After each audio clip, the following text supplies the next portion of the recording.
Pour mon trading de CFD, je veux une plateforme différente. Des graphiques personnalisables, une exécution rapide, des spreads serrés, avec un acteur reconnu présent en France. Trader différemment avec CMC Markets.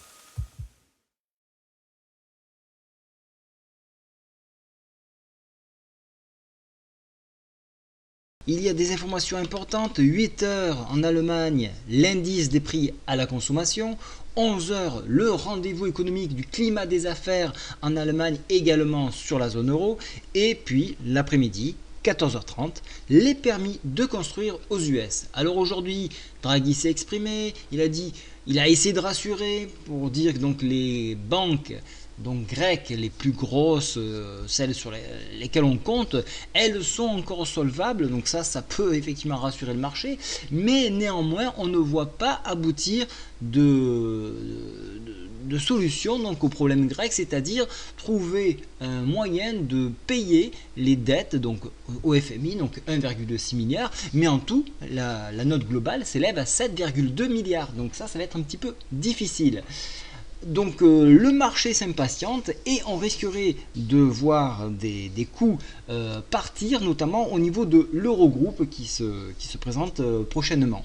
Alors graphiquement, qu'est-ce que cela donne? On voit qu'on est venu s'appuyer une nouvelle fois de plus sur le PTI, et pour ceux qui travaillent les patterns, je vous l'avais tracé, AB égale CD, nous sommes pile poil ici sur le temps, parce qu'il y a une gestion du temps dans les patterns, ce que peu de personnes savent.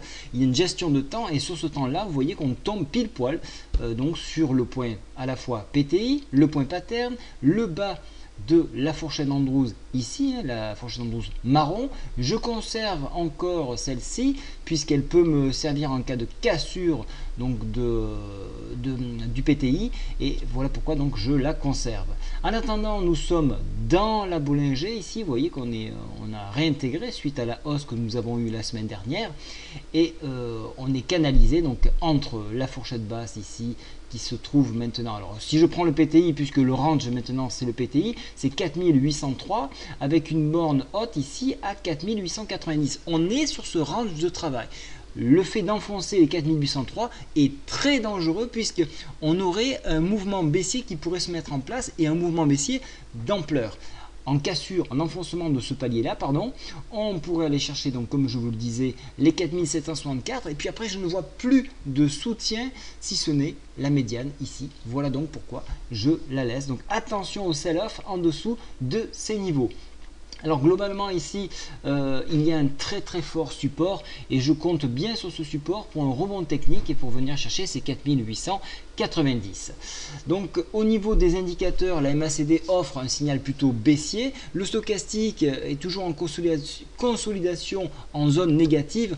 Donc là aussi, ces zones-là sont intéressantes à surveiller, puisqu'on pourrait avoir un rebond, comme je vous le disais, sur ce point pattern ici. Voilà, je vous rappelle que le 20 juin, je fais une formation sur Orange. N'hésitez surtout pas à prendre contact sur lecontactboursier@gmail.com. N'hésitez pas à me contacter si toutefois vous voulez réserver. Voilà, je vous souhaite à tous une très bonne soirée. Au revoir.